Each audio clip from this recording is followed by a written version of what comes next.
Hi everyone, welcome to Mera Physio, a pan-India chain of physiotherapy clinics. इस video में आज हम बात करेंगे ऑस्टियोसार्कोमा के बारे में। ऑस्टियोसार्कोमा बेसिकली बोन में कैंसरस सेल के प्रेजेंस या बोन कैंसर को कहते हैं, जो कि ज्यादातर लॉन्ग बोन्स में देखने को मिलता है। इसलिए ऑस्टियोसार्कोमा के बारे में बात करने से पहले हम बात करेंगे बोन की एनाटॉमी के बारे में, बोन के जनरल पार्ट्स के बारे में और उनके फीचर्स के बारे में। फिर हम बात करेंगे कि सार्कोमा या कैंसर क्या होता है। किस तरह से हम ऑस्टियोसार्कोमा को डिफाइन करते हैं और किस तरह से हम उसे क्लासिफाई करते हैं।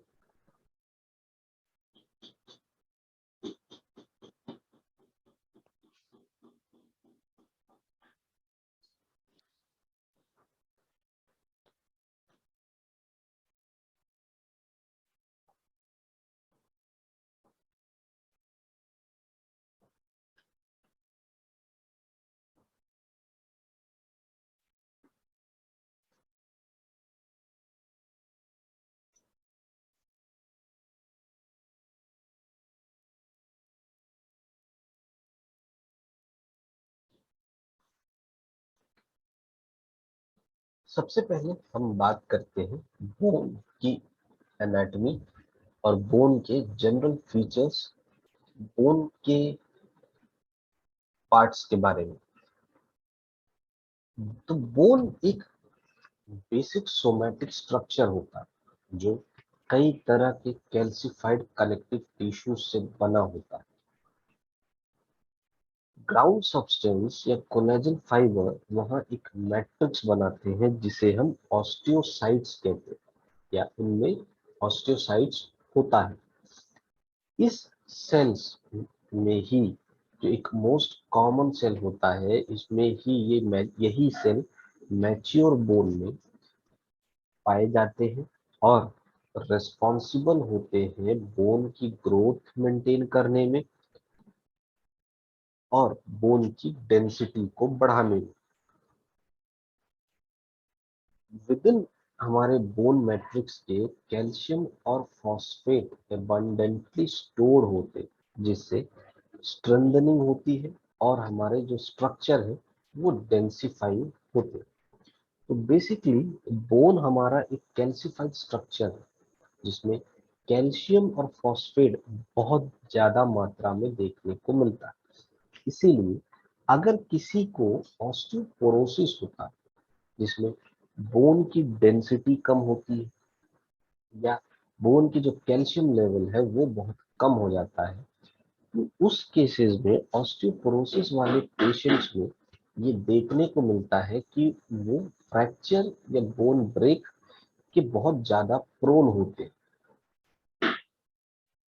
क्योंकि कैल्शियम की डेफिशिएंसी है बोन में, तो कैल्शियम को रिस्टोर करने के लिए कैल्शियम सप्लीमेंट्स को यूज किया जाता है और कैल्शियम सप्लीमेंट्स के साथ साथ प्रॉपर केयर भी एडवाइस की जाती है एक लो कैल्शियम या लो बोन मिनरल डेंसिटी वाले पेशेंट्स को, या जिनमें ऑस्टियोपोरोसिस होता है। हर बोन कनेक्टेड होती है किसी दूसरे एक बोन से या मल्टीपल बोन से, जो कि यूनाइटेड रहते हैं जॉइंट से। एक जॉइंट का स्ट्रक्चर से वो यूनाइटेड होते हैं या एक दूसरे से कनेक्टेड होते हैं। यहाँ एक ही एक्सेप्शन है, वो है हायर्ड बोन। हर बोन में अटैचमेंट्स होते हैं जो कि टेंडन्स होंगे, मस्कुलेचर होंगे, और जो स्केलेटन है, पूरा हमारा स्केलेटन है, वो हमारा बेसिकली एक तरह का लीवर की तरह काम करता है, जो हमारे फोर्स ऑफ मूवमेंट यानी कि हमारा जो बॉडी का जो मूवमेंट है उस फोर्स को ड्राइव करता है।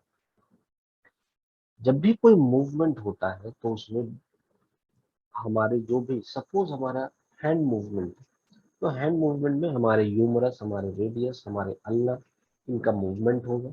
और उसी मूवमेंट के साथ या उस मूवमेंट को हेल्प करने के लिए टेंडन्स प्रेजेंट होंगे, और टेंडन्स के साथ साथ मसल्स प्रेजेंट होती है, और उस टेंडन या मसल के सपोर्ट से ही स्केलेटन का मूवमेंट हो पाता है, या वो पर्टिकुलर मूवमेंट हो पाता है। अगर हम फ्लेक्शन की बात कर रहे हैं, तो अगर हम आर्म्स में फ्लेक्शन की बात कर रहे हैं, तो हमारा जो रिस्ट है वो हमारे शोल्डर की तरफ आता है, एल्बो फ्लेक्शन। तो उस केस में हमारे जो ह्यूमरस, हमारे जो रेडियस अल्ना है, हमारे एल्बो जॉइंट से मूवमेंट होता है। तो एल्बो जॉइंट के सराउंडिंग मसल्स और surrounding structures, tendons, ligaments, muscles, ये स्केलेटन को हेल्प करते हैं। हमारे बोन में जो इनर कोर होता है, जिसे हम मेडुला कहते हैं, उसमें रेड बोन मैरो होता है, या फिर एक येलो बोन मैरो होता है। रेड बोन मैरो बेसिकली हमारे जो साइट होते हैं वो है हेमेटोपोइसिस, जहाँ पे हमारे हेमेटोपोइसिस की प्रोसेस होती है, वो बेसिकली हमारे रेड बोन मैरो होते हैं। हमारा जो येलो बोन मैरो है वो बेसिकली रिस्पॉन्सिबल होता है हमारा एडिपोज टिश्यू के डिपोजिशन के, क्या, जिसे हम फैट डिपोजिशन कहते हैं, जिससे एक कुशन स्ट्रक्चर मिलता है हमारे बोन्स को। तो बेसिकली हमारा जो बोन है वो एक कंप्लीट कैल्शिफाइड मटेरियल है, और बोन को एनर्जी, या बोन में जो हमारे मिनरल है, जो कैल्शियम है, फॉस्फेट है, उनसे ही हमें ये मिलता है कि हम रिस्पॉन्सिबल रहें। हमारे कैल्शियम और फॉस्फेट की जो चीज है, हमारे जो कैल्शियम और फॉस्फेट का जो बॉडी में रिक्वायरमेंट है, वो फुलफिल होती रहे प्रॉपर डाइट के साथ, प्रॉपर न्यूट्रिशन के साथ, और प्रॉपर स्ट्रेंथनिंग मेंटेन रहे, तभी हम एक अच्छी बोन डेंसिटी मेंटेन कर सकते हैं।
हमने अभी बात की है जनरल फीचर्स, बोन के एक जनरल फीचर्स के बारे में हमने बात किया कि उसमें कैल्शियम मटेरियल रहते हैं, फॉस्फेट्स रहते हैं, और कैसे दो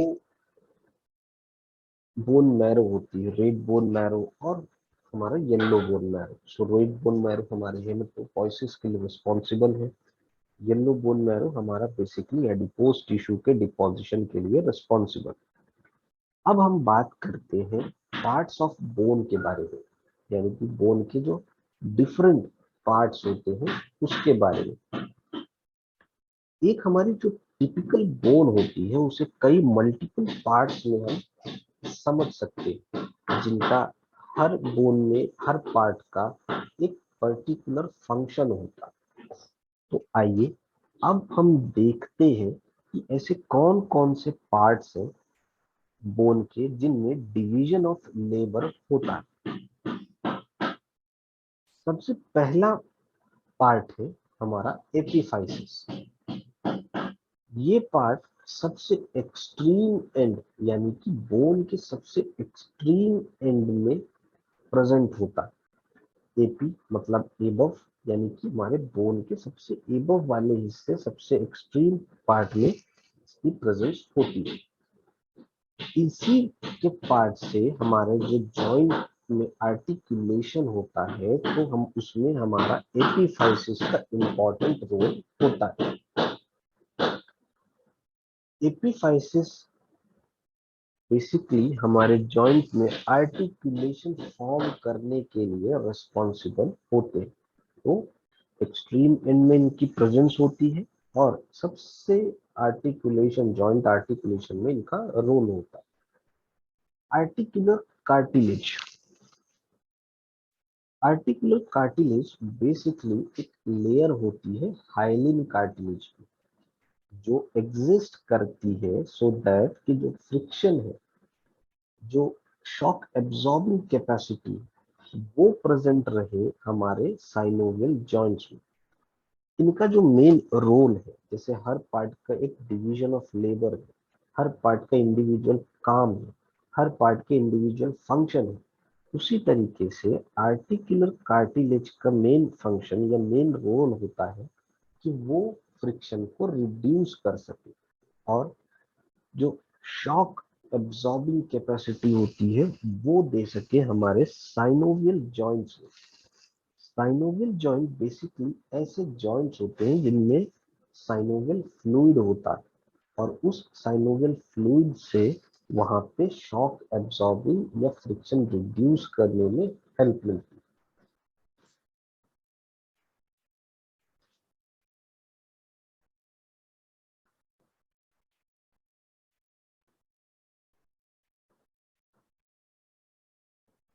डायाफाइसिस।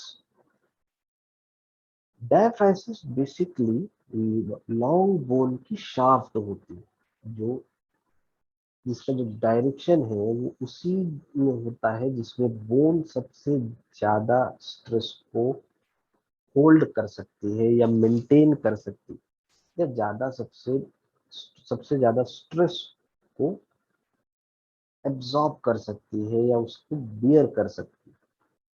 तो एक लॉन्ग बोन के हम शाफ्ट को हम डायफाइसिस कह सकते हैं और उसमें सबसे ज्यादा स्ट्रेस होल्डिंग कैपेसिटी होती है।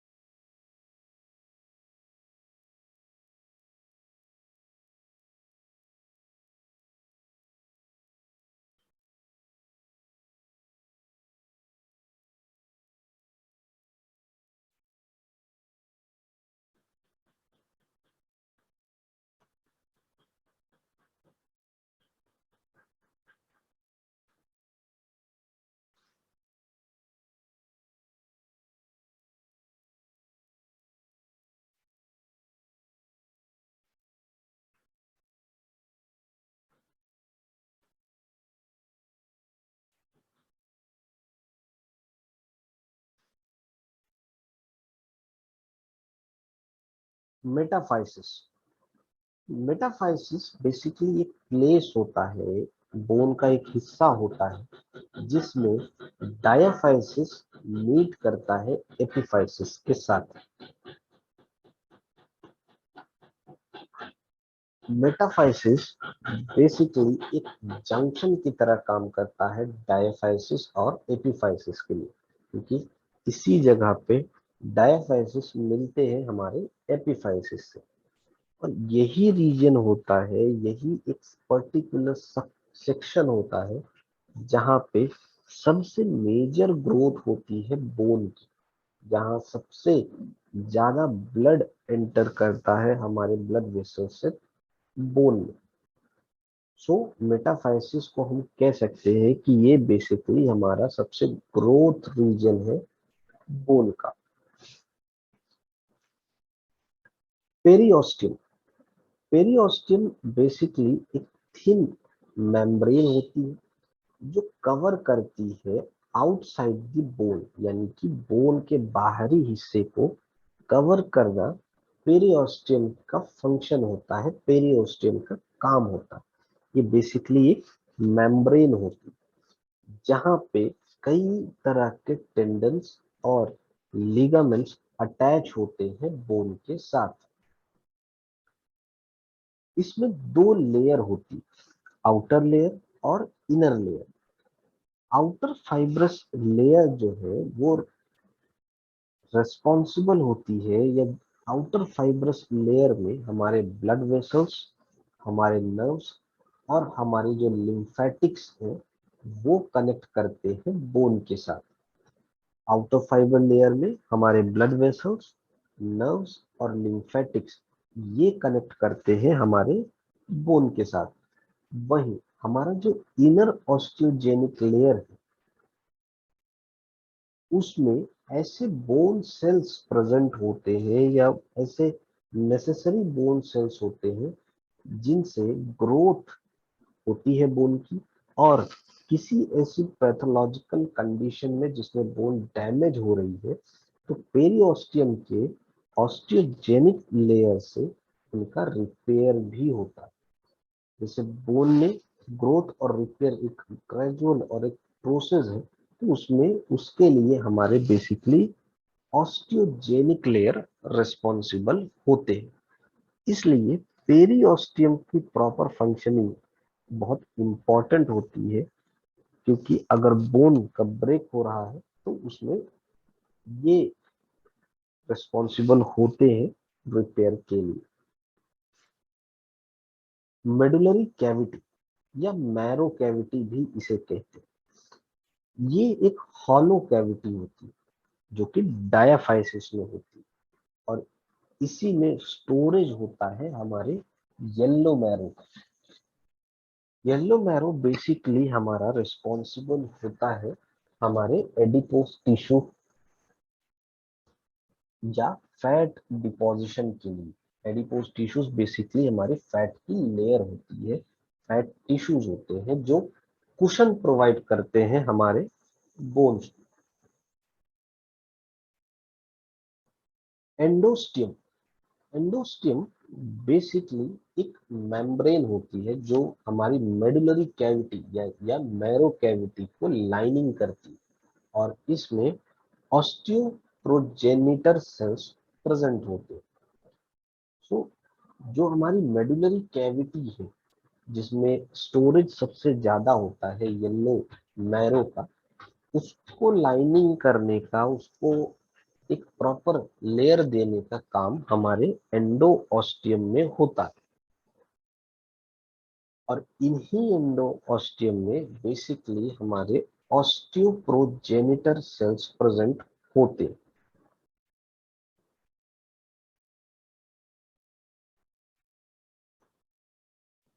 ऑस्टियोप्रोजेनिटर सेल्स बेसिकली हमारे ऑस्टियोजेनिक सेल्स होते हैं, या जिसे हम कह सकते हैं कि एक तरह के स्टेम सेल्स होते हैं जो लोकेटेड होते हैं बोन में। और ये एक इम्पॉर्टेंट रोल प्ले करते हैं बोन के रिपेयर में और बोन के ग्रोथ में। ये सेल्स बेसिकली हमारे प्रीकर्सर्स होते हैं सम स्पेशलाइज्ड सेल्स के, जिन्हें हम ऑस्टियोसाइट्स और ऑस्टियोब्लास्ट कहते हैं। और ये रिजाइड करते हैं बेसिकली हमारे बोन मैरो में, क्योंकि जैसे ये लाइनिंग करते हैं हमारे मेडुलरी कैविटी में, और वहाँ वो मेडुलरी कैविटी बेसिकली हमारा बोन येलो बोन मैरो का एक स्टोरेज होता है। तो ऑस्टियोप्रोजेनिटर सेल्स बेसिकली हमारे मेडुलरी कैविटी या हमारे येलो बोन मैरो में प्रेजेंट होते हैं।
कुछ इस तरह से हमारा एक बोन का बेसिक स्ट्रक्चर, ये हमारी लॉन्ग बोन्स, इनका एक बेसिक स्ट्रक्चर होता है, जिसमें हमारा एपिफाइसिस है, हमारे डायफाइसिस है, और फिर हमारा एपिफाइसिस है।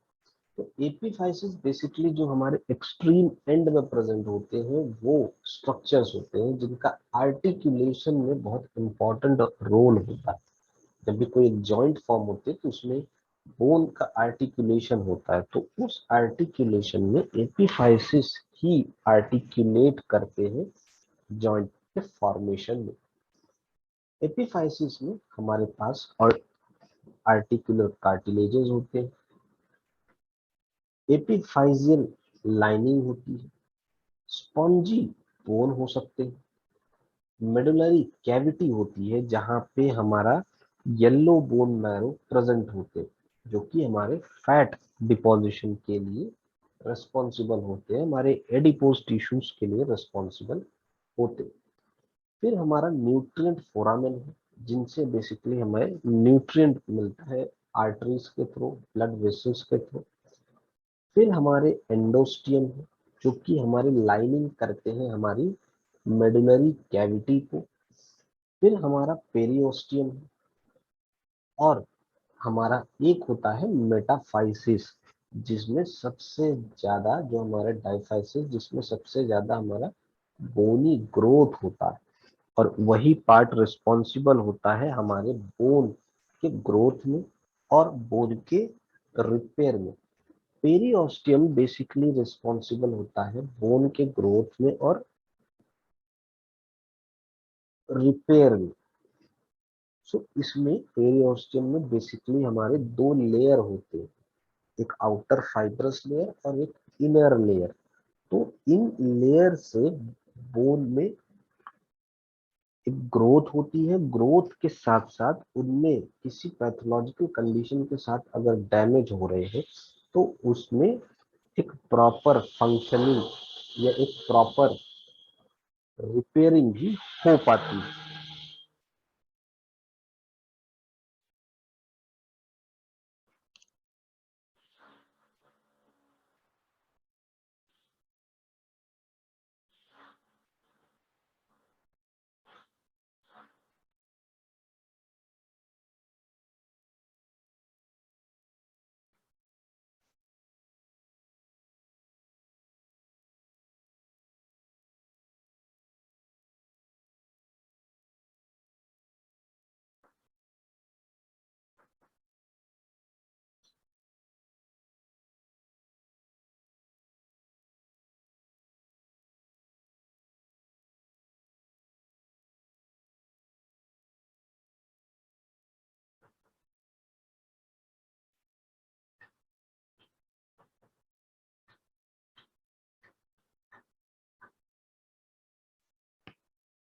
जो हमारा बोन का मेन आउटकम होता है, या हम कहें कि बोन का जो डेवलपमेंटल स्टेज में जो मेन आउटकम है, वो हमारा बेसिकली एंडोकॉन्ड्रल फॉर्म में होता है या मेम्ब्रेनस फॉर्म में होता है।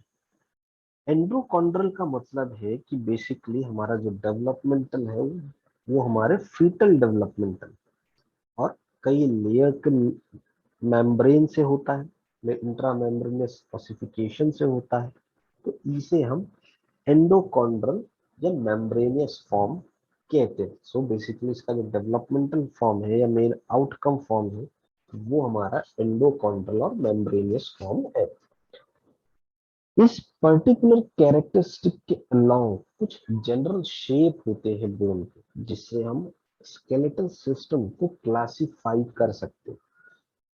जो मेन शेप्स हमारे होते हैं बोन के, उनको रिकॉग्नाइज करने के लिए long bone, short bone, flat, sesamoid और इरेगुलर। सो इन पांच पार्ट्स में, इन पांच शेप्स में बोन्स को क्लासिफाई किया जा सकता है कि वो लॉन्ग बोन हो सकती है, वो शॉर्ट बोन हो सकती है, वो फ्लैट बोन हो सकती है, वो सिस्मॉइड बोन हो सकती है, या इरेगुलर बोन हो सकती है।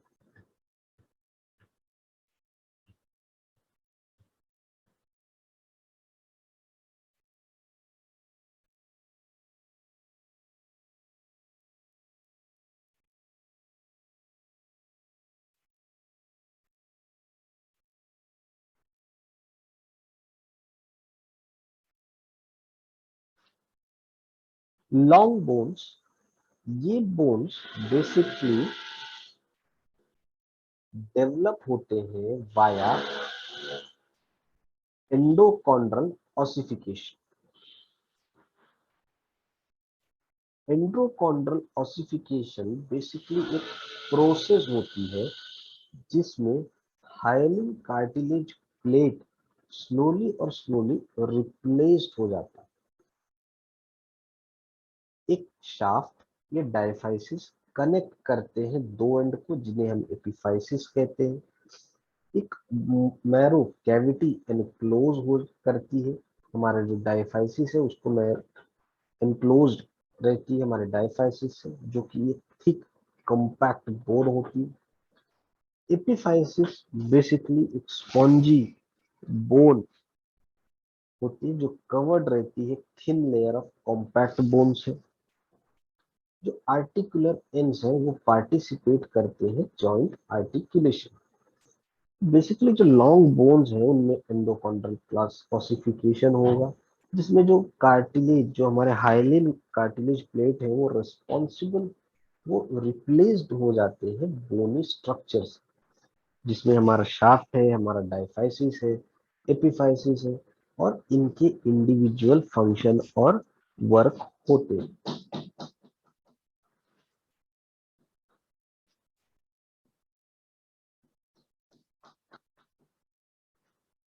मेटाफाइसिस बेसिकली सिचुएटेड होता है हमारे बॉर्डर, इसके बॉर्डर में, डायफाइसिस और एपिफाइसिस के बॉर्डर में, बोन की नेक में, जहां पे सबसे ज्यादा ग्रोथ देखने को मिलती है डेवलपमेंटल स्टेज में। यानी कि जो बोन ग्रोथ होगी वो सबसे ज्यादा हमारे मेटाफाइसिस स्टेज में होती है, क्योंकि वो एक बॉर्डर होते हैं हमारे डायफाइसिस में, और वहीं सबसे ज्यादा बोनी ग्रोथ देखने को मिलती। इस ग्रुप ऑफ बोन में कई ऐसे एग्जाम्पल्स, जैसे कि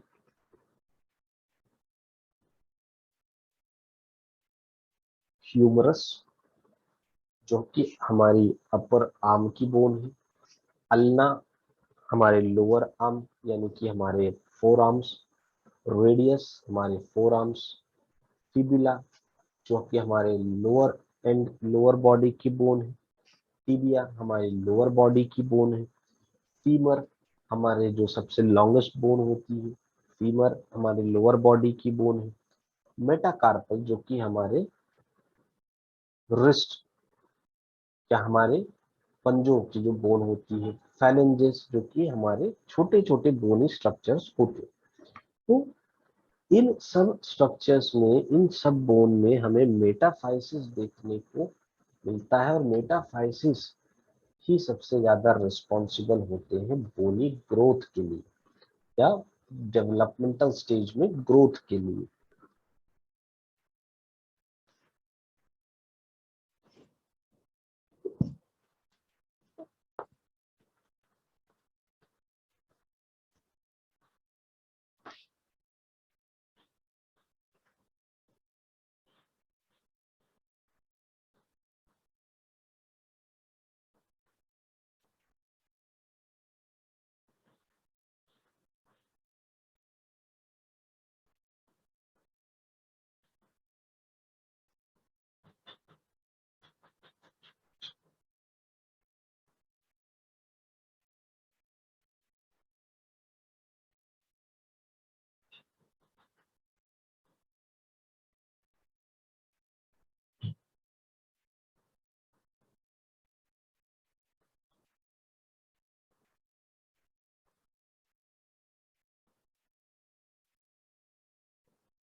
अभी तक हमने बात की है शॉर्ट लॉन्ग बोन्स के बारे में।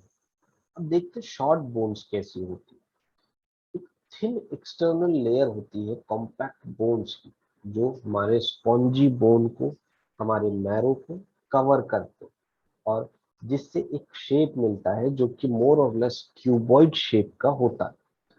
कार्पल बोन और जो हमारे टार्सल बोन्स है, वो बेसिकली हमारे शॉर्ट बोन्स होती है।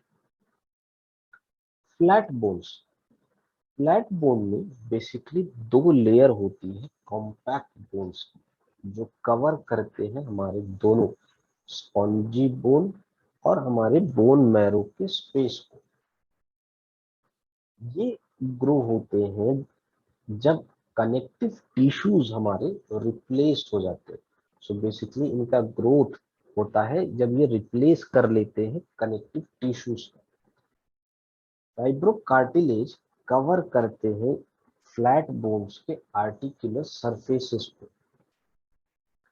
अगर हम इस ग्रुप के बोन्स को के बारे में बात करें, तो बेसिकली हमारी जो स्कल बोन्स है, हमारे रिब्स की जो रिब्स है, हमारे स्टर्नम है, या हमारा जो स्कैपुला है, तो इन बोन्स को हम फ्लैट बोन्स कह सकते हैं, जिनमें दो लेयर होती है कॉम्पैक्ट बोन की।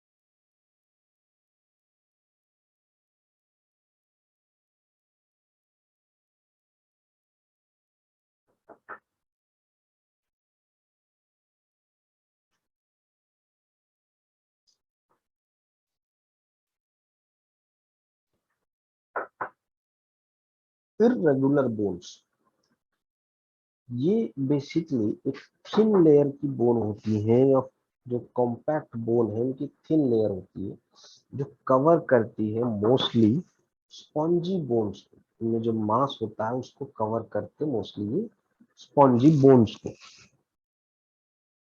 इस ग्रुप में क्योंकि ये इररेगुलर के शेप में है, तो कोई पर्टिकुलर इनका शेप नहीं होता है, लेकिन इनके अगर हम बोनी कंटेंट की बात करें, तो हम जैसे स्कल की बोन्स है, हमारे वर्टिब्रे की जो बोन्स है, हमारा जो कॉक्सा है, उन ये कुछ इरेगुलर बोन्स होती है। क्योंकि हमारे जैसे वर्टिब्रे, स्पाइनल वर्टिब्रे, इनका कोई एक रेगुलर शेप नहीं होता। किन्हीं में पेडिकल्स ज्यादा बड़े होते हैं, किसी में पेडिकल्स कम होते हैं। सो उस अकॉर्डिंग इनका जो शेप होता है वो काफी इरेगुलर होता है। सस्मॉइड बोन्स, सस्मॉइड बोन्स बेसिकली एम्बेडेड होते हैं टेंडन्स में। ये बोन्स हमारे, ये बेसिकली हमारे देखने को मिलता है लॉन्ग बोन के एंड में, जैसे कि लिम्स में, जहां पे टेंडन्स क्रॉस करते हैं।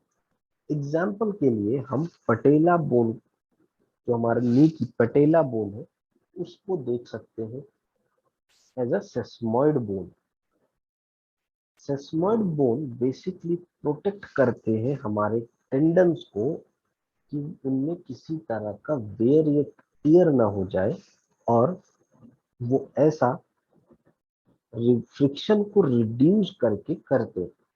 यानी कि फ्रिक्शन को जब वो रिड्यूस करते हैं, फ्रिक्शन रिड्यूस रहता है, तो अल्टीमेटली वो प्रोटेक्ट करते हैं हमारे टेंडन्स को, हम, सो दैट उनमें एक्सेस वेयर एंड टियर ना हो जाए बोन के फ्रिक्शंस के कारण।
अभी तक हमने बात किया बोन की बेसिक एनाटॉमी और बेसिक स्ट्रक्चर के बारे में, जिसमें हमने बात किया कि बोन के कौन कौन से ऐसे स्ट्रक्चर होते हैं, बोन के ऐसे कौन कौन से पार्ट्स होते हैं, जिसमें हमने एपिफाइसिस के बारे में बात किया, हमने बात किया डायफाइसिस के बारे में, हमने बात किया मेटाफाइसिस के बारे में, और साथ में हमने पेरियोस्टियम और एंडोस्टियम के बारे में भी बात की।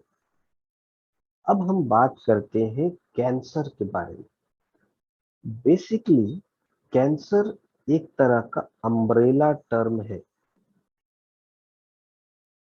जिसमें कई ग्रुप ऑफ डिजीजेस रहती हैं जो कि कॉज्ड होता है, या जिसमें एबनॉर्मल सेल्स बहुत रैपिडली डिवाइड होते हैं, और उससे जो इस रैपिड डिवीजन के कारण वो बहुत जल्दी अदर टिश्यूज या ऑर्गन्स में स्प्रेड होते हैं। इनमें बेसिकली जो ग्रोथ रोकने वाले जो फैक्टर्स हैं वो प्रेजेंट नहीं होते, इसलिए इनका रैपिड डिवीजन होते ही जाता है, या रैपिडली मल्टीप्लिकेशन इनका होते ही जाता है। कैंसर बेसिकली सबसे लीडिंग कॉज होता है डेथ का पूरी दुनिया में।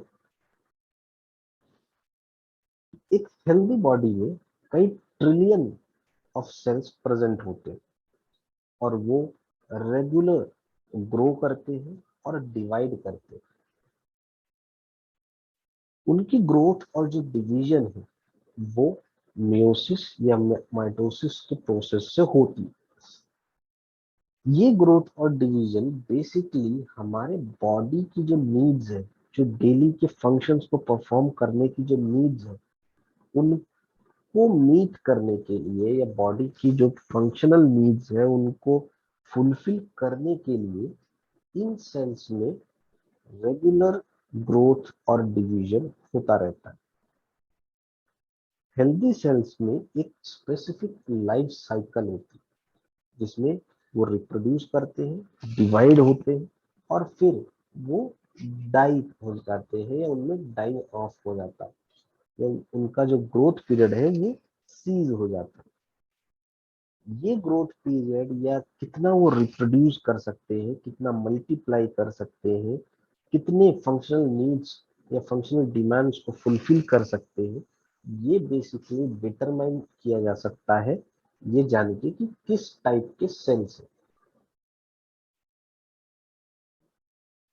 जब भी एक सेल की लाइफ साइकिल पूरी हो जाती है, जैसे हमने जाना कि एक हेल्दी सेल्स की स्पेसिफिक लाइफ साइकिल होती है, तो जब भी एक हेल्दी सेल्स की लाइफ साइकिल पूरी हो जाती है, तो वो सेल या जो पुराने हो चुके हैं या डैमेज हो चुके हैं वो खत्म हो जाते हैं, और उनकी जगह नए सेल्स ले लेते हैं,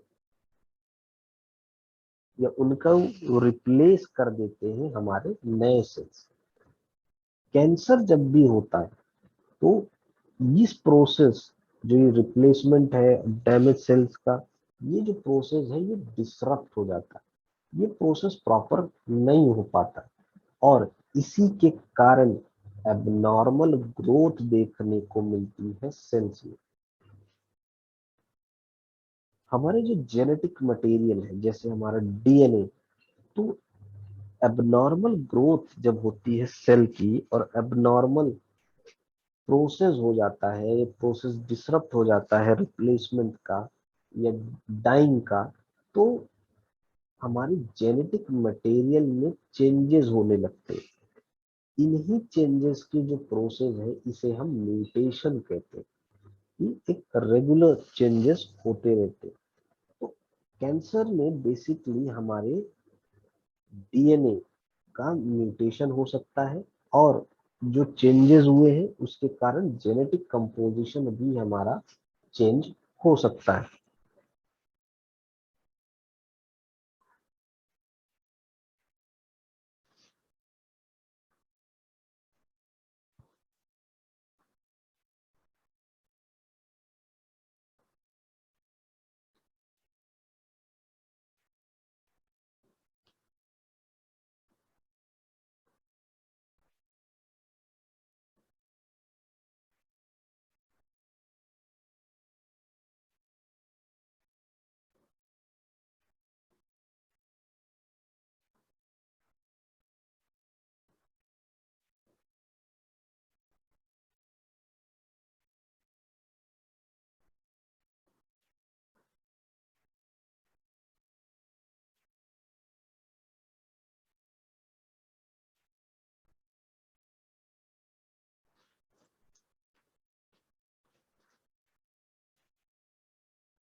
डीएनए हमारे एग्जिस्ट करते हैं हर जीन में, यानी कि हर इंडिविजुअल जीन में जो हमारे सेल्स में प्रेजेंट होते हैं उसमें हमारे डीएनए एग्जिस्ट करते हैं। ये एक स्पेसिफिक इंस्ट्रक्शंस होते हैं जो ये सेल्स को एक तरह की स्पेसिफिक इंस्ट्रक्शंस देते हैं जिससे उन्हें फंक्शन करना होता है, यानी कि उन्हें उस अकॉर्डिंग उनका फंक्शंस परफॉर्म करना है, और उसी के अकॉर्डिंग उनकी जो ग्रोथ होती है, उनका जो डिवीजन होता है वो होता है एज पर द इंस्ट्रक्शंस जो हमारे डीएनए या हमारी जो जेनेटिक मटेरियल है वो देते।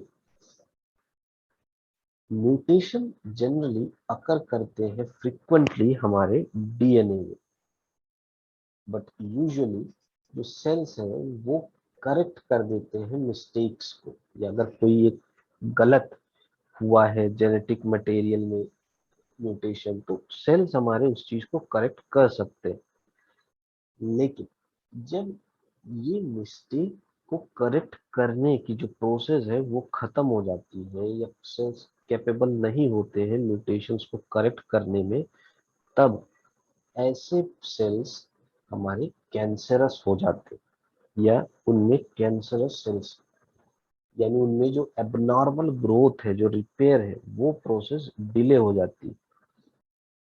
और डिले ही नहीं, उनमें जो डिवीजन होता है बहुत ही फास्ट और रैपिड हो जाता है। ऐसे सेल्स को ही हम कैंसरस सेल्स कहते हैं।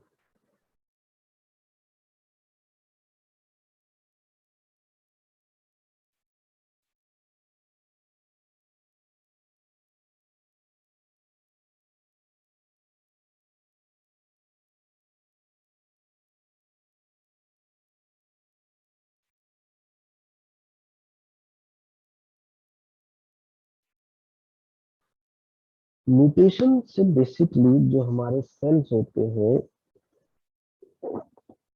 जिनमें रिप्लेस होना चाहिए था, जो उनकी जो लाइफ स्पेसिफिक लाइफ है, वो उनमें नए सेल्स वो रिप्लेस नहीं हो पाते। जब भी म्यूटेशन होता है तो उनमें रिप्लेसमेंट हो जाता है। लेकिन अगर कैंसरस सेल्स प्रेजेंट है, या कैंसरस जो हमारे सेल है वो कैंसरस हो चुके हैं, एबनॉर्मल ग्रोथ हो चुकी है, उनमें रैपिड ग्रोथ हो रही है, रैपिड डिवीजन हो रहा है, तो ऐसे सेल्स का रिप्लेसमेंट नहीं हो पाता है और ऐसे सेल्स प्रॉपरली फॉर्म नहीं हो पाते। म्यूटेशन के बाद जो एक्स्ट्रा सेल्स है वो डिवाइड करते हैं अनकंट्रोलेबली, उनमें कोई कंट्रोल नहीं होता। वो अपनी जो ग्रोथ है, अपनी जो डिवीजन है उसे कंट्रोल नहीं कर पाते, जिसके कारण जो ये जो अनकंट्रोलेबल जो ग्रोथ है ये वहां पे ट्यूमर फॉर्म कर देती है। सो बेसिकली इसी एबनॉर्मल ग्रोथ जो सेल है उसी को हम ट्यूमर कहते हैं। ट्यूमर के कारण एक वैरायटी ऑफ हेल्थ प्रॉब्लम्स देखने को मिलते हैं, डिपेंडिंग कि वहां पे किस तरह का ग्रोथ हुआ है या कैसे ग्रोथ हुए हैं।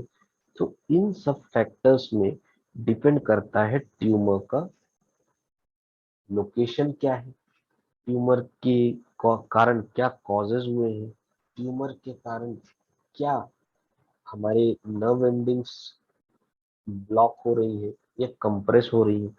अगर ऐसा हो रहा है तो उसमें बेसिकली हमें ये देखने को मिल सकता है कि उन सेल्स यानी कि एक्सेसिव ग्रोथ के कारण उन सेल्स में हमें ट्यूमर के कारण हमारी जो नर्व एंडिंग्स है वो कंप्रेस हो सकती है, और कंप्रेस होने के साथ ही उन सेल्स में हमें ये देखने को मिल सकता है कि नर्व एंडिंग्स ब्लॉक होके वहां पे कंप्रेशन होके न्यूरोलॉजिकल डेफिशिट्स दे सकते हैं, और न्यूरोलॉजिकल डेफिशिट्स के साथ साथ पेशेंट में न्यूरोलॉजिकल कंडीशंस भी देखने को मिल सकती है, जिसमें पेशेंट में सेंसरी चेंजेस हो सकते हैं, पेशेंट में जो वीकनेस हो सकती है, नंबनेस हो सकती है। तो इन सब प्रोसेस, इन सब चीजों में अगर ट्यूमर का लोकेशन क्या है, ट्यूमर की जो स्टेजिंग क्या है, ये सब चीजें डिपेंड करती।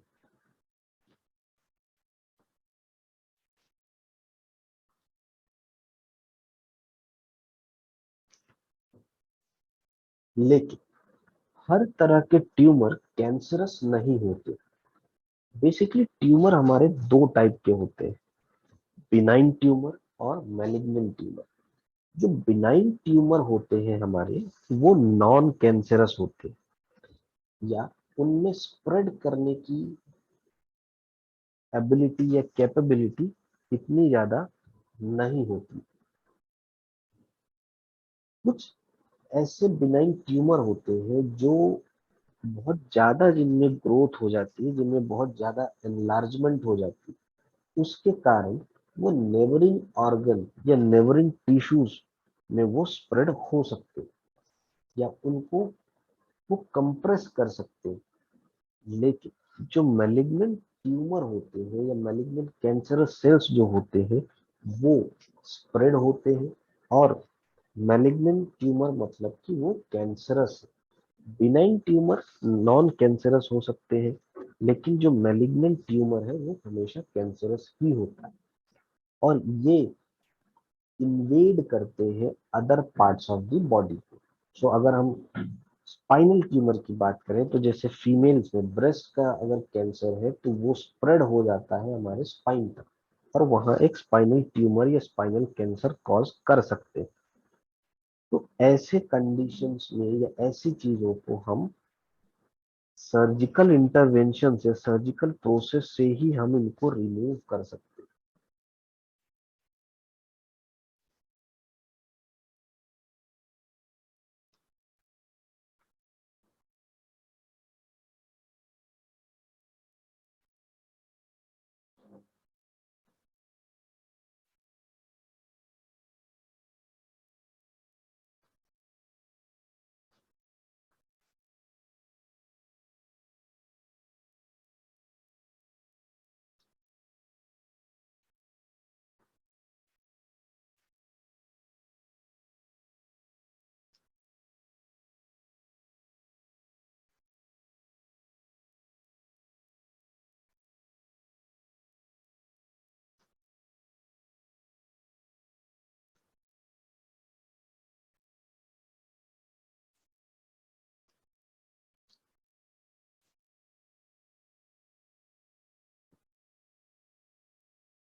Types of cancer, basically cancer उस नाम से दिया जाता है जो किस एरिया में वो लोकेटेड है, या वो कब उनकी बिगिनिंग हुई है, या उनमें किस टाइप के सेल्स प्रेजेंट है, या उनमें स्प्रेड करने की एबिलिटी है या नहीं। फॉर एग्जाम्पल, अगर कैंसर हमारे लंग्स में हुआ है और वो स्प्रेड हो रहा है लीवर में, तो ऐसे कैंसर को हम स्टिल लंग कैंसर ही कहते हैं, लीवर कैंसर नहीं कहते। कई तरह के ऐसे क्लिनिकल टर्म्स हैं जिन्हें समझना जरूरी है, जो हमारे जनरल टाइप ऑफ कैंसर्स में हम यूज करते हैं। कार्सिनोमा, कार्सिनोमा बेसिकली जो सेल्स हैं, जो कैंसरस सेल्स हैं, ये हमारे स्किन या टिश्यू को कवर करते हैं, जो हमारे इंटरनल ऑर्गन या ग्लैंड्स में होते हैं। कार्सिनोमा यूजुअली एक सॉलिड फॉर्म ऑफ ट्यूमर को हम कहते हैं, और यही सबसे कॉमन टाइप ऑफ कैंसर होते हैं। एग्जाम्पल के लिए प्रोस्टेट कैंसर, जो कि मेल्स में ज्यादा देखने को मिलता है। इनके प्रोस्टेट ग्लैंड में जब कैंसर होता है या कैंसरस सेल्स प्रेजेंट होते हैं, तब हम उसे प्रोस्टेट कैंसर कहते हैं। ब्रेस्ट कैंसर, जो कि फीमेल्स में ज्यादातर देखने को मिलता है, अगर फीमेल में ब्रेस्ट में कैंसर डेवलप हुआ है तो हम उसे मेस्टेक्टोमी करके रिमूव कर सकते हैं, डिपेंडिंग कि किस स्टेज में है कैंसर। लंग कैंसर, अगर कैंसर हमारे लंग से स्टार्ट हुआ है, वहां से स्प्रेड होना शुरू हुआ है। या कोलोरेक्टल कैंसर, जो कि हमारे कोलोन और हमारे रेक्टम एरिया में होता है।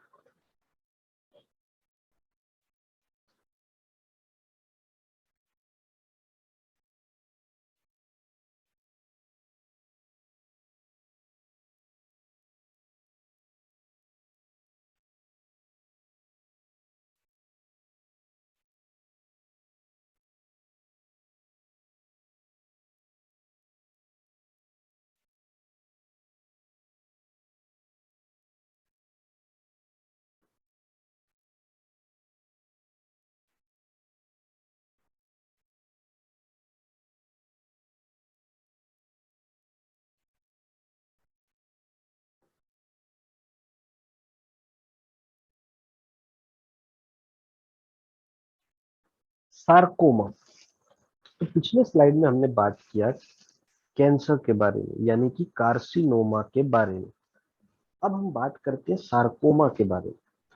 सार्कोमा तब होता है जब हमारे किसी टिश्यू में होता है, जो हमारे जो बॉडी के सपोर्ट करते हैं या बॉडी के स्केलेटन में कनेक्ट करते हैं।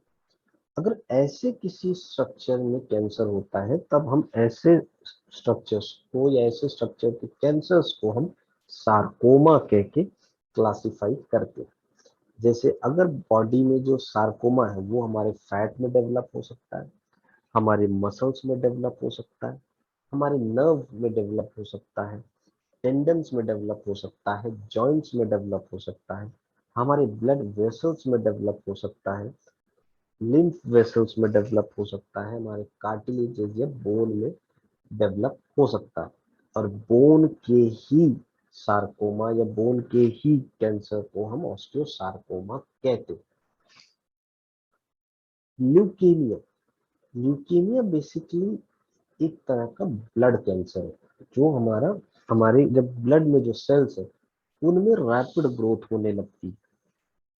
उनकी जो लाइफ साइकिल है उसमें प्रॉपर रिप्लेसमेंट नहीं होता।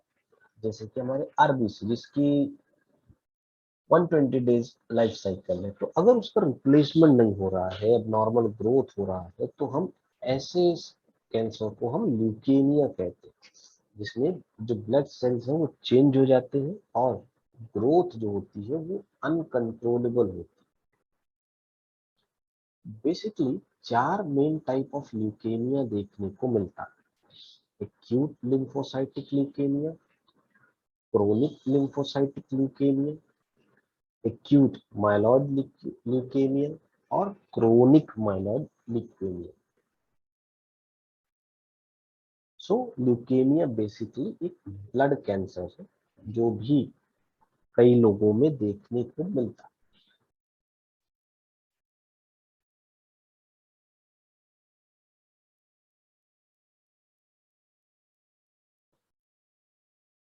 लिम्फोमा, लिम्फोमा बेसिकली एक कैंसर है जो जो बिगिन करता है हमारे लिम्फेटिक सिस्टम में। जैसे नाम में ही इंडिकेट कर रहा है लिम्फ, तो ये बेसिकली हमारे लिम्फेटिक सिस्टम में शुरू होता है। तो लिम्फेटिक सिस्टम बेसिकली एक नेटवर्क होती है वेसल्स की, एक ग्लैंड्स की, जो हेल्प करती है हमारे इन्फेक्शंस को फाइट करने में हमारे लिम्फोसाइट्स के थ्रू। सो उसमें दो तरह के मेन टाइप ऑफ लिम्फोमा होते हैं: एक हॉटस्किन लिम्फोमा और एक नॉन हॉटस्किन लिम्फोमा। तो बेसिकली अगर हमारे लिम्फोसाइट्स कम है या इम्यून सिस्टम वीक है और हमारी बॉडी इंफेक्शन से फाइट नहीं कर पा रही है, तो ये सब कुछ कैरेक्टरिस्टिक फीचर होते हैं हमारे लिम्फोमा, जो कि हमारा एक तरह से कैंसर है।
अब बात करते हैं कि कैंसर स्प्रेड कैसे होता है। जब भी एक कैंसरस ट्यूमर ग्रो होता है तो हमारी जो ब्लड स्ट्रीम या जो हमारा जो लिम्फेटिक सिस्टम है वो कैरी करते हैं हमारे कैंसर सेल्स को different parts of the body.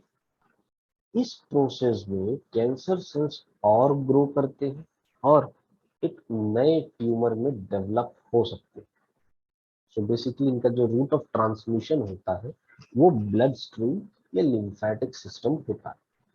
इसी प्रोसेस को हम, ये जो स्प्रेड की जो प्रोसेस है जिसमें ये ब्लड स्ट्रीम लिम्फेटिक सिस्टम इनसे जो स्प्रेड हो रहे हैं हमारे दूसरे पार्ट्स ऑफ द बॉडी में, तो इसी प्रोसेस को हम बेसिकली मेटास्टेसिस कहते हैं।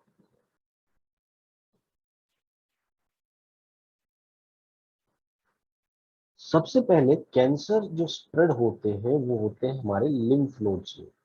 लिम्फ नोड्स बेसिकली एक टाइनी बीन शेप्ड ऑर्गन होते हैं जो हेल्प करते हैं इंफेक्शन के अगेंस्ट में फाइट करने में। इसमें हमारे लिम्फोसाइट्स होते हैं। सो अगर किसी का इम्यून सिस्टम वीक है, लिम्फोसाइट्स कम है, ये लिम्फोसाइट्स प्रॉपरली फंक्शन नहीं कर रहे, हमारी जो मेमोरी सेल्स है, तो उनमें अगर इंफेक्शन के अगेंस्ट मेमोरी नहीं है या इंफेक्शन से फाइट नहीं कर पा रहे, तो उसके लिए बेसिकली हमारे लिम्फ नोड्स रिस्पॉन्सिबल होते। वो कई क्लस्टर्स में हमारे कई ऑर्गन्स के पार्ट्स में, डिफरेंट पार्ट्स में प्रेजेंट होते हैं। जैसे कि हमारी नेक है, हमारे ग्रोइन एरिया है और हमारे आर्म पिट्स यानी कि अंडर दी आर्म्स। सो यहाँ पे हमारे बेसिकली लिम्फ नोड्स प्रेजेंट होते हैं। कैंसर बेसिकली हमारा, जैसे हमने अभी बात की कि ब्लड स्ट्रीम के थ्रू किसी भी पार्ट, अगर हमारा लंग कैंसर है और ब्लड स्ट्रीम के थ्रू वो हमारे लोअर लिम्ब तक भी स्प्रेड हो सकता है। ये पार्ट्स हमारे बोन्स हो सकते हैं, हमारा लीवर हो सकता है, हमारे लंग्स हो सकते हैं या हमारे ब्रेन भी हो सकते हैं। अगर कैंसर डिस्टेंट एरिया में स्प्रेड हो रहा है, फिर भी हम इसका जो नेमिंग जो करते हैं, इसका जो नोमेनक्लेचर होता है, वो बेसिकली उसी एरिया से होता है जहां से वो बिगिन हुआ। जैसे अगर हमारा ब्रेस्ट कैंसर है, वो स्प्रेड हो गया है लंग्स तक, तो हम उसे मेटास्टैटिक ब्रेस्ट कैंसर कहेंगे, ना कि हम उसे लंग कैंसर कहेंगे, क्योंकि इसकी जो ओरिजिन है, लंग कैंसर वो डेवलप हो गया है, बट इसकी जो ओरिजिन है वो ब्रेस्ट से हुई है, इसलिए इसका जो नेम होगा, जो नोमेनक्लेचर होगा, वो ब्रेस्ट कैंसर ही रहेगा।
अभी तक हमने बात किया कैंसर के बारे में, हमने बात किया बोन के बारे में, हमने बोन की जनरल एनाटॉमी देखी, हमने डिफरेंट पार्ट्स देखे बोन के।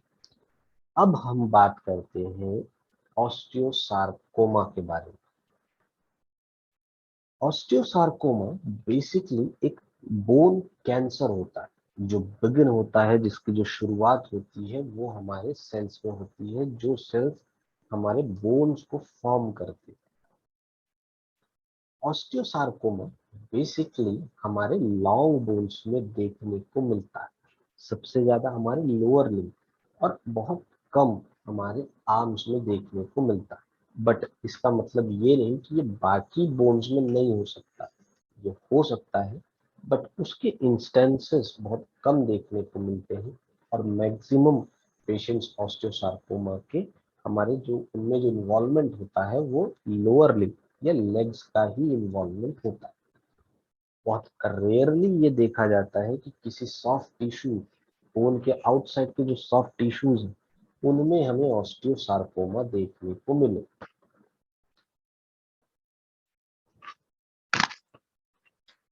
ऑस्टियोसार्कोमा बेसिकली जो यंग टीनेजर्स होते हैं, यंग एडल्ट्स होते हैं, उनमें ज्यादातर देखने को मिलता है। बट ये यंगर चिल्ड्रन या ओल्डर एडल्ट्स में भी हो सकता है किसी भी रीजन से या जेनेटिक कंपोजिशन से। सो बेसिकली ऑस्टियोसार्कोमा हमारा एक तरह का बोन कैंसर, और वो हमारे जो सेल्स जो रिस्पॉन्सिबल होते हैं बोन की ग्रोथ के लिए, बोन के रिपेयर के लिए, उनका जब मल्टीपल ग्रोथ होने लगता है, उनमें जब एबनॉर्मल ग्रोथ होने लगती है, जब उनमें मल्टीपल डिवीजन होने लगता है, तो हम ऐसे कंडीशन को हम ऑस्टियोसार्कोमा कहते हैं। और ये बेसिकली हमारे जो लॉन्ग बोन्स है उनमें हमें देखने को मिलता है, सबसे ज्यादा लेग्स में हमें ये चीज देखने को मिलती है, लेकिन रेयरली ये हमें बाकी जो सॉफ्ट टिश्यूज है उनमें भी देखने को मिल सकती है।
ऑस्टियोसार्कोमा या जिसे हम ऑस्टियोजेनिक सार्कोमा कहते हैं, ये बेसिकली कॉमन टाइप होता है कैंसर का, जो हमारे बोन्स में ओरिजिनेट होता है या हमारे बोन से जिसकी शुरुआत होती है।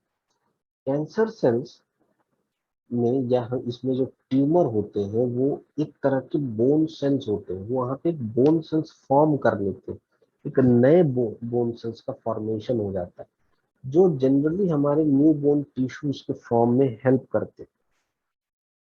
लेकिन अगर वहां पे बोन सेल्स का फॉर्मेशन हुआ है जो ट्यूमर के कारण हुआ, तो वो हमारे बोन्स उसमें जो बोनी टिश्यूज है उनको नए फॉर्मेशन में हेल्प नहीं मिल पाती। जो बोनी टिश्यूज हमारे ऑस्टियोसार्कोमा में होते हैं वो उतने स्ट्रांग नहीं होते हैं जितने की हमारी जो नॉर्मल बोन है, या जितने हमारी जो नॉर्मल बोनी स्ट्रक्चर्स होते हैं उतने स्ट्रांग वो नहीं हो पाते। मेजॉरिटी जो ऑस्टियोसार्कोमा होती है, जैसा हमने पिछले स्लाइड में भी बात किया कि बच्चों में, टीनेजर्स में या यंग एडल्ट्स में देखने को मिलती है, क्योंकि इस वक्त जो बोन की जो ग्रोथ होती है वो सबसे ज्यादा होती है, खास तौर पे टीन्स में, क्योंकि ये उनका एक ग्रोइंग फेज होता है, ग्रोथ फेज होता है, जिसमें उनकी हाइट इंक्रीज होती है और बोन की जो लेंथ है वो इंक्रीज होती है। सो इसलिए सबसे ज्यादा कॉमनली जो अफेक्टेड होते हैं वो हमारे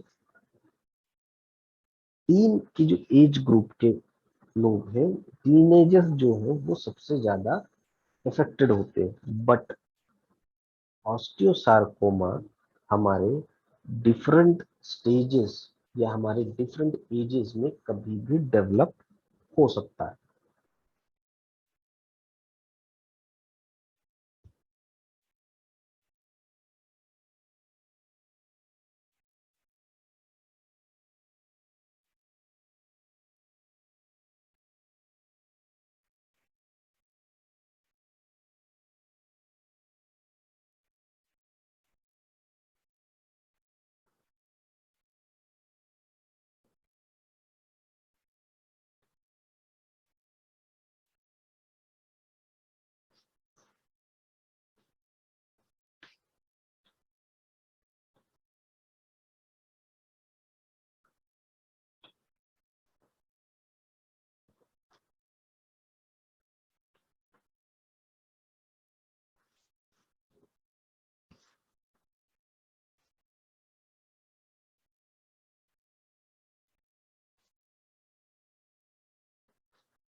अब हम बात करते हैं कि ऑस्टियोसार्कोमा स्टार्ट कहाँ होता है। तो चिल्ड्रन में, टीनेजर्स में या यंग एडल्ट्स में ऑस्टियोसार्कोमा बेसिकली उन एरियाज में सबसे ज्यादा देखने को मिलता है, या सबसे ज्यादा स्टार्ट वहीं से होता है जिन एरियाज में बोनी ग्रोथ सबसे ज्यादा होती है। जैसे कि जो हमारे एंडिंग है, हमारी जो लेग है, हमारी जो आर्म बोन्स है, उनमें सबसे ज्यादा देखने को मिलता है। जो मोस्ट ट्यूमर होते हैं, जो मैक्सिमम जो ट्यूमर है वो डेवलप होते हैं बोन्स में अराउंड द नी, हमारे नी के आसपास सबसे ज्यादा उनका डेवलपमेंटल होता है। आइदर कि वो हमारे लोअर पार्ट में रहे थाई बोन की, जो कि डिस्टल फीमर में है, या अपर पार्ट में रहे हमारे शिन बोन में, प्रॉक्सिमल टिबिया में। सो हमारे जो बोन्स हैं नी के अराउंड, फीमर और टिबिया, उनमें ये ज्यादा देखने को मिलता है, क्योंकि यहाँ ही सबसे ज्यादा ग्रोथ पीरियड होती है हमारे टीनेजर्स में या हमारे यंग एडल्ट्स में। जो अपर आर्म है बोन, हमारी जो सबसे शोल्डर के करीब है, प्रॉक्सिमल ह्यूमरस, ये सबसे नेक्स्ट प्रोन साइट होती है हमारे ऑस्टियोसार्कोमा में डेवलपमेंट की, क्योंकि यहाँ पर भी सबसे ज्यादा रैपिड ग्रोथ होता है टीनेजर्स में या बच्चों में। स्टिल ऑस्टियोसार्कोमा कहीं पर भी डेवलप हो सकता है। वो हमारी पेल्विस बोन में डेवलप हो सकता है, हमारे हिप्स में डेवलप हो सकता है, हमारे शोल्डर्स में डेवलप हो सकता है, इवन हमारे जॉ में भी डेवलप हो सकता है। और ये किसी भी एज में हो सकता है, वो एडल्ट भी हो सकते हैं, ओल्डर एडल्ट भी हो सकते हैं। सो ये पर्टिकुलर किसी भी एज में डेवलप हो सकता है और किसी भी एरिया में डेवलप हो सकता है।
Types of osteosarcoma.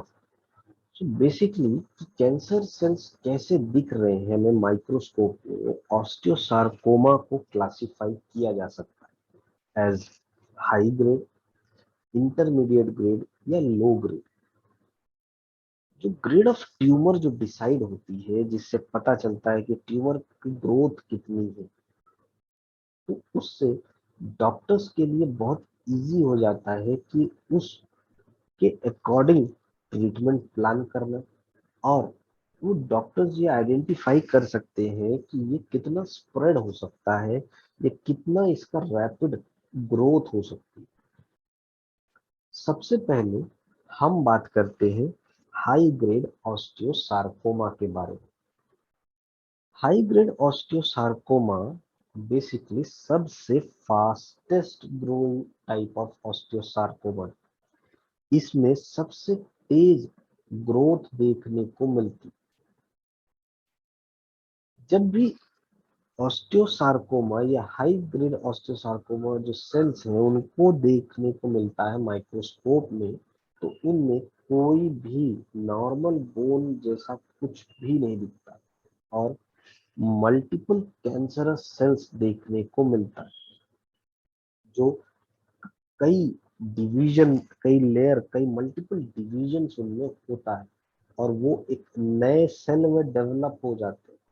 तो इस हाई ग्रेड ऑस्टियोसार्कोमा में हमें जो माइक्रोस्कोपिक एग्जामिनेशन में नॉर्मल बोनी या नॉर्मल स्ट्रक्चर्स या हमें नॉर्मल जो सेल्स है वो देखने को नहीं मिलते, और एक डिफरेंट काइंड की मेनी हमें बहुत सारे कैंसरस सेल्स देखने को मिलेंगे जो कि प्रोसेस में होते हैं डिवीजन के।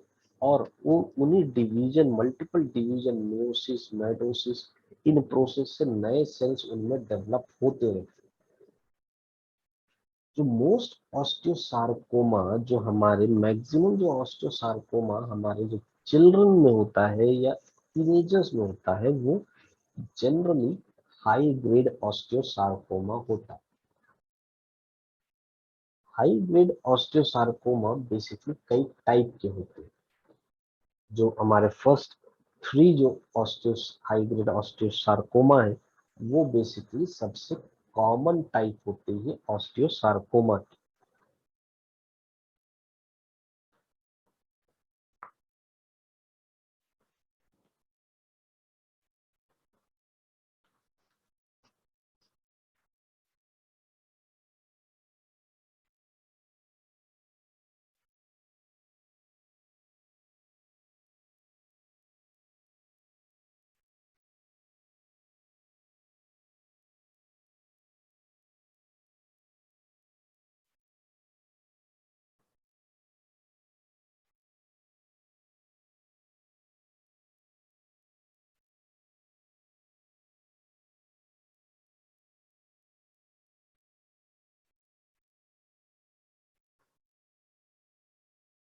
कई टाइप के, जैसा हमने पिछले स्लाइड में बात किया कि कई टाइप के हाई ग्रेड ऑस्टियोसार्कोमा होते हैं, और उसमें जैसे जो फर्स्ट थ्री वो सबसे ज्यादा कॉमनली देखने को मिलते हैं, जो कि हमारे ऑस्टियोब्लास्टिक होते हैं, कॉन्ड्रोब्लास्टिक होते हैं और फाइब्रोब्लास्टिक होते हैं।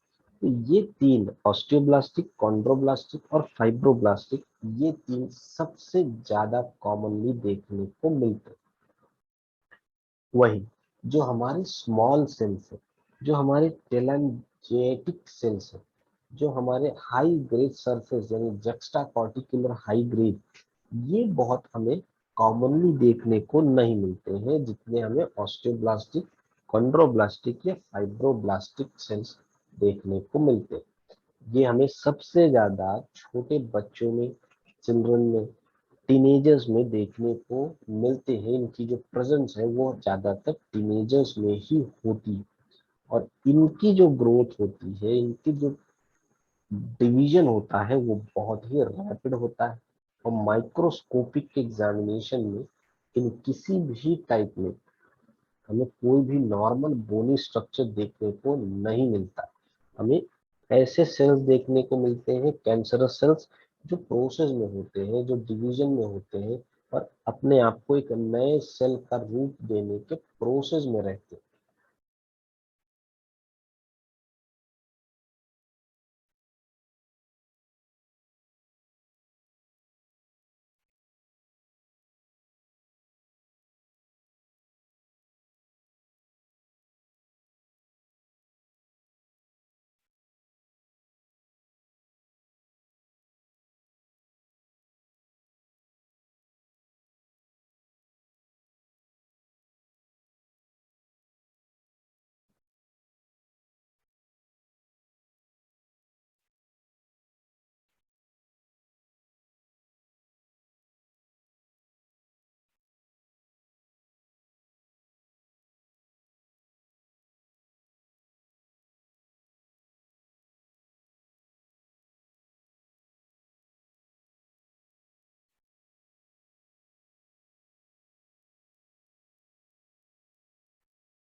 अदर इनके अलावा अगर हम हाई ग्रेड ऑस्टियोसार्कोमा की बात करें तो वो हमारे पैगेटॉइड होते हैं। ये ट्यूमर्स बेसिकली हमारे जो पैजेट डिजीज होती है बोन की, उनमें डेवलप होते हैं। सो अगर किसी को पैजेट डिजीज है तो उसमें ये ट्यूमर यानी कि पैगेटॉइड जो ट्यूमर है वो डेवलप हो सकते हैं। एक्स्ट्रा स्केलेटल होते हैं। एक ट्यूमर ऐसा जो हमारे बॉडी के पार्ट में स्टार्ट हो रहा है लेकिन वो बोन के बाहर है, वो बोन में नहीं डेवलप हो रहा, बट स्टिल वो बोनी टिश्यूज फॉर्म कर रहा है। सो ऐसे ट्यूमर को हम एक्स्ट्रा स्केलेटल ट्यूमर कहते हैं।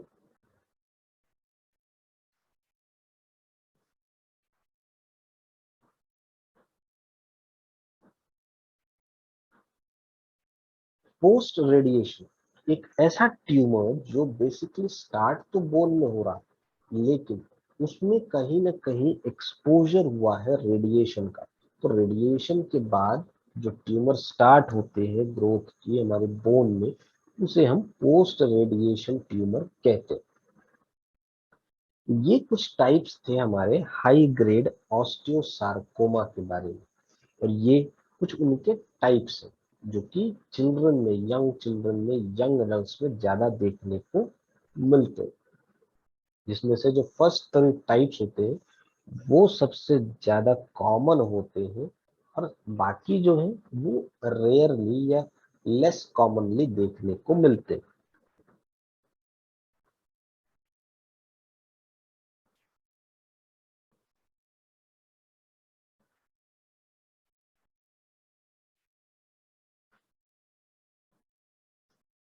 इंटरमीडिएट ग्रेड ऑस्टियोसार्कोमा ये अनकॉमन ट्यूमर है, और ये जनरली फॉल करते हैं बिटवीन हाई ग्रेड ऑस्टियोसार्कोमा और लो ग्रेड ऑस्टियोसार्कोमा में। ये इनका जो ट्रीटमेंट जो रहता है वो बेसिकली उसी तरह से सेम प्रोसेस में होता है जैसा लो ग्रेड ऑस्टियोसार्कोमा को ट्रीट किया जाता है। अभी हम आगे बात करेंगे लो ग्रेड ऑस्टियोसार्कोमा के बारे में। पेरीऑस्टियल या जक्स्टा जो कॉर्टिकल इंटरमीडिएट ग्रेड के होते हैं ये सबसे ज्यादा कॉमनली देखने को मिलते हैं। बट जो इंटरमीडिएट ग्रेड ऑस्टियोसार्कोमा है वो हमें बहुत रेयरली देखने को मिलता है, और इनका जो ट्रीटमेंट प्रोसेस है जैसा हमने बात किया वो लो ग्रेड ऑस्टियोसार्कोमा जैसा ही होता है।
लो ग्रेड ऑस्टियोसार्कोमा, सो ये सबसे स्लोएस्ट ग्रोइंग ऑस्टियोसार्कोमा होता है।